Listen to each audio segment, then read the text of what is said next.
Mexican Flame Knee Tarantula, the sassy spider with a secret weapon. What special defense mechanism does the Mexican Flame Knee Tarantula use that doesn't involve biting? Oh, we'll get to that little spicy secret later.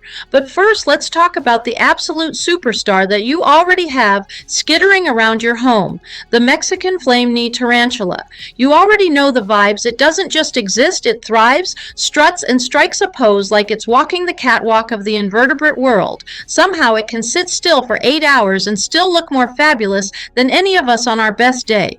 Now, since you're already one of the chosen few blessed with the presence of a Brachypelma auratum, you don't need convincing of how unique this spider is. This is no ordinary leggy roommate. This tarantula, native to the Pacific Coast regions of Mexico, is the mysterious low-maintenance artist of the spider world.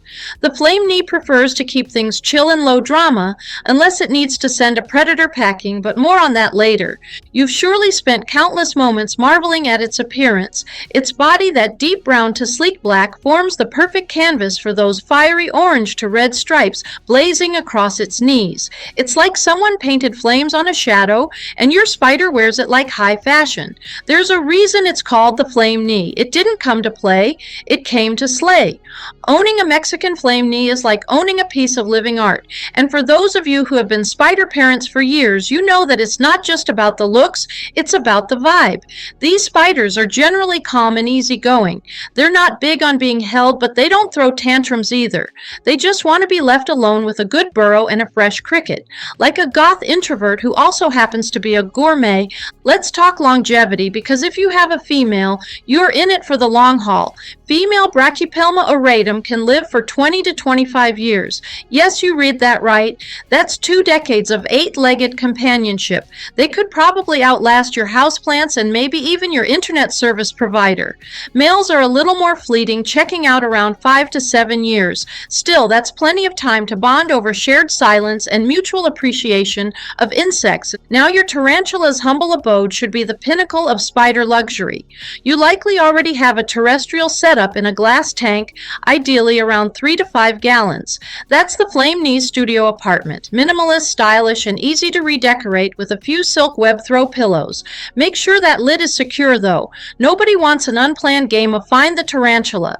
Let's get down and dirty. With Substrate, that is, you're probably using 2 to 4 inches of coconut fiber or eco-earth, which is perfect. That rich, burrow-friendly bedding allows your spider to dig down, hide out, and live its best cryptic life. Your flame knee wants comfort. Without it, it gets grumpy.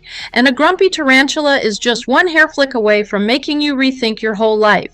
Now let's talk climate. Since your pet is basically a tiny desert aristocrat, the temperature in its enclosure should stay around 75 to 80 degrees Fahrenheit.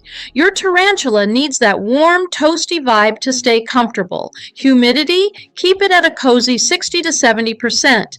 A little mist here, a shallow water dish there, and you're running a 5-star spa.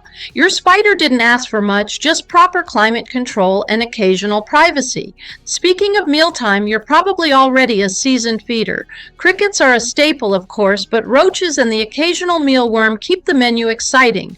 Watching your tarantula eat is both terrifying and amazing. One minute the prey is minding its business, and the next it's caught in a horror movie. The flame knee doesn't do fast food, it does fast ambush. Let's also cover handling, because we know some of you out there can't resist showing off your spider. And hey, we get it, she's a looker, but remember, handling should be rare.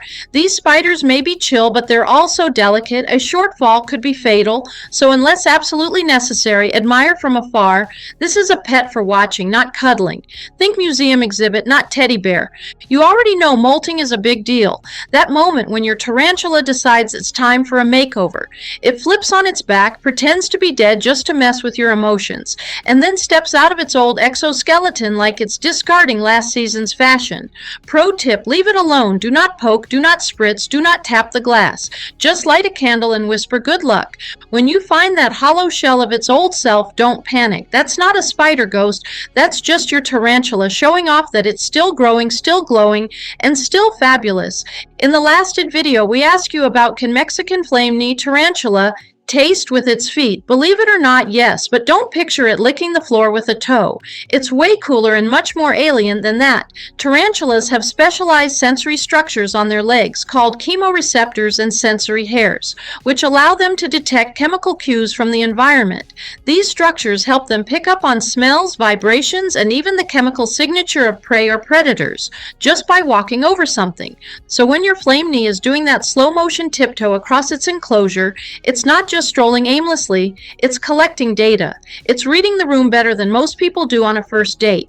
These foot sensors work alongside slit sensilla, tiny openings in their exoskeleton that let them feel pressure and vibration, making their legs full-blown sensory powerhouses. This means your tarantula tastes, hears, and feels through its legs simultaneously. It doesn't need ears or a nose. Every step it takes is like scanning its entire world in high resolution. So next time it pauses mid-step like it's having an epiphany, it probably is. It's just figuring out dinner danger or whether you've been walking around with crickets again. Now a quick historical tidbit for those who love a little spider trivia during feeding time. Brachypelma auratum was only officially described in 1992. Before that, it was lumped in with other species, like that underrated actor who finally got an Oscar after years of being mistaken for someone else. Now it gets the recognition it deserves. And let's not forget to give a little love to the spider shop and other enthusiasts who help keep this species thriving. Because of your care and commitment, these beautiful creatures continue to enchant and educate all around the world. Tarantula keepers like you are the unsung heroes of the exotic pet world. You're not just pet owners, you're spider stylists, habitat engineers, and eight-legged life coaches. Maintenance-wise, you're probably already in the groove. Spot clean regularly, remove leftovers, check for mold, and make sure the water dish isn't doubling as a cricket graveyard. Your spider deserves clean digs even if it never thanks you for it. And hey, fewer bugs for you to smell. Now let's go back to that burning question from earlier. What special defense mechanism does the Mexican flame knee tarantula use that doesn't involve biting? Here comes the grand reveal. It flicks urticating hairs from its abdomen, tiny barbed hairs that irritate the skin and eyes of predators. Think of it as a microscopic snowstorm of itchy doom. It's like glitter but weaponized. These barbed little missiles can leave an attacker scratching and sneezing while your spider casually walks off like nothing happened. Who needs fangs when you can fire fluff like a spicy confetti cannon? So there you have it. Your Mexican flame knee is not only beautiful and mysterious, but also armed with one of the most brilliant defenses in the bug world. You already know how special this pet is, and now you can appreciate it even more. Before you scurry off, make sure to subscribe to the channel for more in-depth, slightly ridiculous takes on exotic pets. Tap that like button, drop a comment about your flame knees quirks, and binge our other videos because let's be honest, you're not here for cats and hamsters. Stay weird, stay curious, and give your tarantula an extra cricket for being the silent, hairy legend that it is. See you next time. In the next video, we're diving into a side of rose-hair tarantulas you probably haven't seen. The spooky, the sneaky, and the surprisingly romantic. Why do some tarantulas drum their legs like they're auditioning for a spider rock band? What's the shocking thing male rose hares risk during mating? And why does it often end in disaster? And here's one to chew on. Can a tarantula really sense your heartbeat without ever touching you? We're peeling back the curtain on spider superpowers and mating rituals that make this species even more bizarre and awesome than you thought. From vibrational communication to the ultimate game of seduction and survival, this next episode is packed with behavior that might make your own spider's silence suddenly feel a little more dramatic. So if you've ever wondered what your spider's legs are saying when they tap or how romance works in the tarantula world, hint it's deadly, then don't miss this next one. Hit that bell icon because this eight-legged introvert has even more secrets to spill. See you there if you're brave enough.